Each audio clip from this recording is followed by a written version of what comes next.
Jews who are anti-Zionist are the Jews who are most likely to be on the left. So anti-Zionist Jews are, at least 80% are on the left. So also in America, more than 90% of Jews in America are Ashkenazi, and a majority of them come from Eastern Europe. So they come from backgrounds where for hundreds of years, they had a hateful relationship, by and large, with non-Jews who hated them back.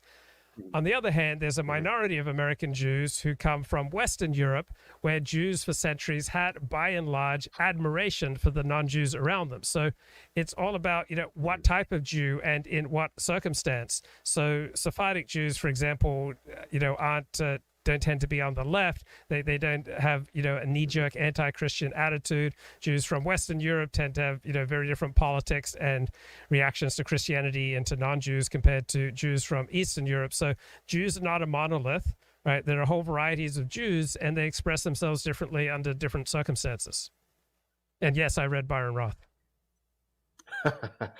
He's been on Kato Godfrey. I hope to speak with him. It was a conversation. I really, I was going to say, I think that there is, I was trying to figure out how to say these things without, it coming off in a way that's unsettling.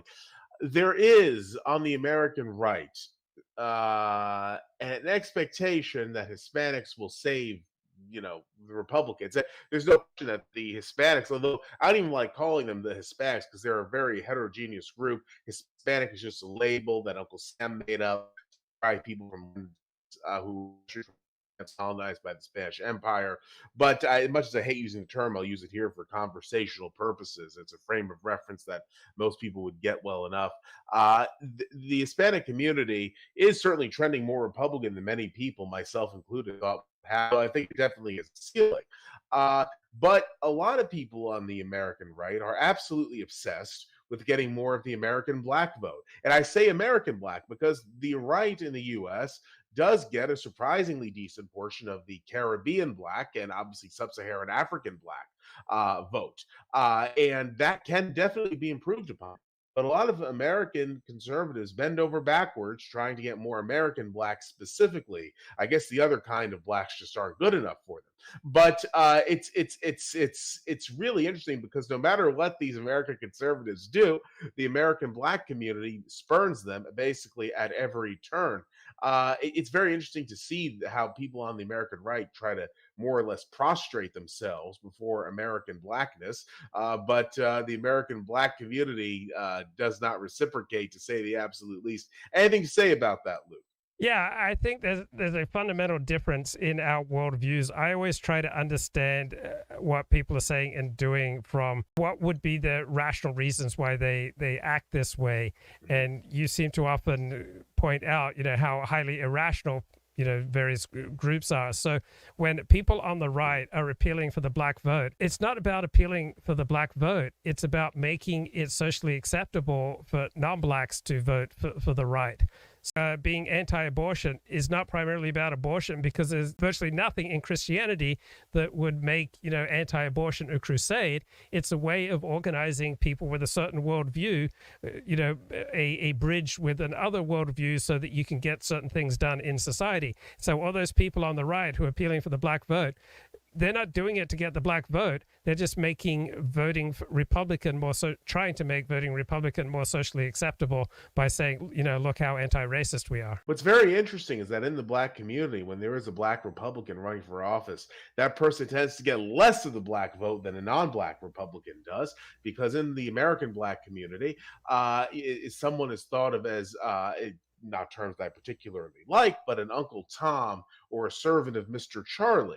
If you are the general perception of you, if you are an American black from people in your community, is that if you are a Republican, you are trying to quote unquote act white, and therefore you are being servile to Mr. Charlie, and you are an Uncle Tom. There's even a documentary made about black conservatives called Uncle Tom, and it wasn't castigating them. It was just talking about the sort of abuse they face from their own community.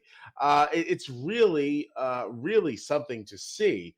But what Luke is saying does make sense if one views what's happening, these Republican appeals to blacks and running black Republicans, it's not really about winning the black vote. Rather, it's about a form of social acceptance and acceptability. Right. It's just like Karl Rove being so pro-Hispanic. It's not because Karl Rove, just loves Hispanics. He sees it as a way of diluting black influence if we just bring more Hispanics into the country. And he sees it as a way that, Republicans can use this to their electoral advantage. He may be right or he may be wrong, but his pro-Latino immigration perspective is not about being pro-Latino. It's about trying to neutralize the black vote so that Republicans can win elections. Why do you think that the black community is so resiliently loyal to the Democratic Party? And I do want to stress it's not necessarily everyone who's black in America. We're talking about the American black community, not the far more politically open-minded Caribbean or sub-Saharan African black communities in America. But the Afro-American community in particular is something that is of almost indescribable loyalty to the Democratic ticket. Any ideas to why that might be? Yeah, I think they're acting rationally because the people on the left, by and large, are more interested in sending social services their way. It would be irrational for most black people to vote Republican in the current setup. Now, 80 or was it 100 years ago, it was more rational for blacks to vote Republican because Republicans were more pro-black than Democrats. But right now, by and large, Americans don't want socialized medicine because they don't want to see, a huge percentage of those funds going to black people.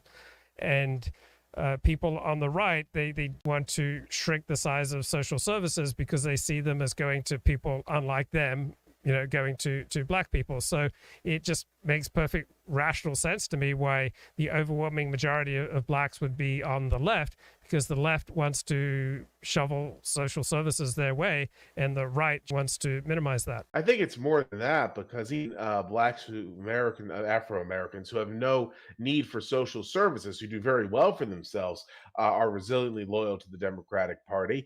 And the Democrats don't just talk about giving the black community handouts; they talk about anti-white things, which more or less are used as a rationalization for why things are so bad in the Afro-American sphere. I think it's much deeper than just money. Oh, yeah, it is deeper. That's just one manifestation. I remember after Donald Trump was elected, a liberal white Jewish friend of mine was driving down the street, and he just felt a surge that he just didn't want to put up with the rantings of some black woman that he heard. It's like, we're back in power and you don't have power anymore.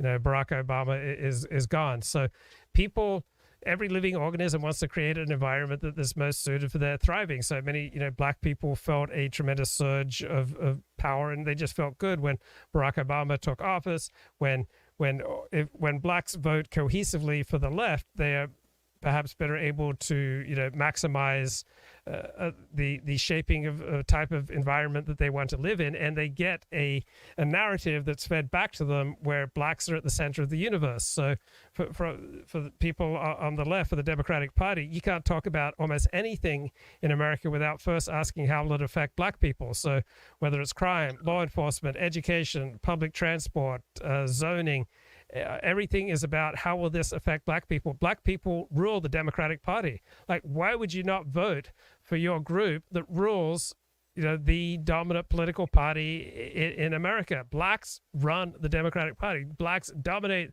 the Democratic Party. It was the black vote that got Joe Biden over the top to win the Democratic nomination. So people want to feel good. People want to feel powerful. And due to the homogeneity of the black vote, blacks are the single most powerful element of the Democratic Party. Why would they leave